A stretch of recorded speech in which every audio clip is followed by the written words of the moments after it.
I'm Lisa Pierce, Executive Editor at Packaging Digest, and I have the pleasure of being a judge again for the 2018 Flexible Packaging Association Flexible Achievement Awards. I'm Brian Wagner with PTIS and Ameripen, thrilled to be a judge this year in the FPA Awards.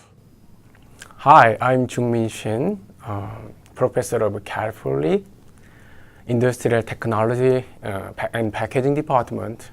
This is my first time to serve as a judge.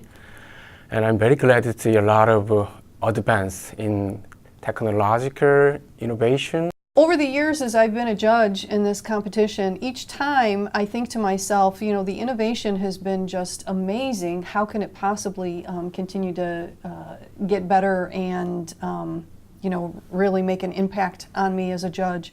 And again, this year, some amazing entries. I perfectly agree with the technical side. And I know that a lot of the entries, probably the hardest category that's going to be this year to judge is the printing excellence, because the amount of technology and improvement, I know even with my ailing eyes, the quality of this print is highly readable, which was amazing. But Shin, you mentioned something while we were judging about the matte technology. Do you want to tell us a little bit more? The combination of glossy to make the label more beautiful, the glossy and matte combination, that type of packaging became pretty popular and amazing. And let me just add one more thing. So as a consumer part, sustainability became getting more and more important. So for that part, I was just amazed to see the compostable packaging. Yeah, it's as I look at some of the biggest drivers in the future and what's going to impact packaging, three of the biggest. One is around sustainability, as we talked about, and the circular economy and sustainable material management. So that we did see a fair amount of that. That was great. One of the things that a lot of the entries talked about is the production improvements that both the converter on the manufacturing side could see, as well as the brand owner on the packaging side can see. I would like to add about the structure innovation also. So just using the feasible option to make this more easy to palletizing without any other material, and also easy to shelf under the shelf in the shelf side. So those type of things will be making me very pleased to see. Brian, you had mentioned earlier about collaboration, and I have to say I was really impressed. I know it happens all the time, this going back a stage in the manufacturing process, but we saw a lot of innovation because of this collaboration with the resin manufacturer, engineering solutions, which I really thought was interesting. And Shin, I know a lot of it was engineered around this coefficient of friction to help with some real world situations that we're seeing in the supply chain. Yeah, using the mechanical method or chemical method by using the material, we just adjust the coefficient of friction with the right amount. So this time we got a lot of entry using this type of technology to reduce the increase or reduce the coefficient of friction, and especially we got a lot of also that kind of technician entry from international, not just to USA.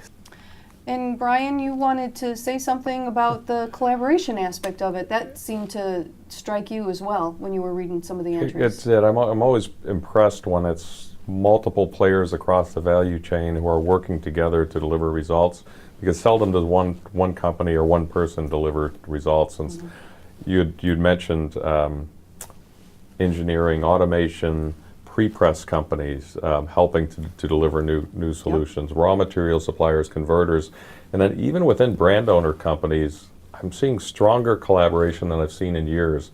One of the solutions we saw was clearly product development working with packaging designers because they match the ink and design to the food color and quality. Yes, yes, That's incredible. yes. Yeah, I look at the world and how complex it is, and a lot of people just decide, you know what, it's complex, we can't predict the future, we can't anticipate problems, and we know from leveraging foresight and applying futures thinking to designs that we can really simplify things. A lot of people think it's simple, and a lot of what we looked at appears simple, and it's delivering beautiful packages that are functional, they work through the value chain, consumers love them, and there's so much complexity in that, but the solution looks simple, and that's powerful. Yes, it is. It's more science than art, but there is definitely art to it as well. It looks like some of these packages initiated with a brand owner somewhere, and a packaging company responded to that and delivered a solution to a stated problem. Other ones were clearly initiated by the converter, the packaging converter, solving a perceived problem at least and delivering some really unique solutions like turning the package into a bowl and snacking from it. That may or may not have been a specific consumer insight, but it's certainly delivering against a consumer perceived or real need.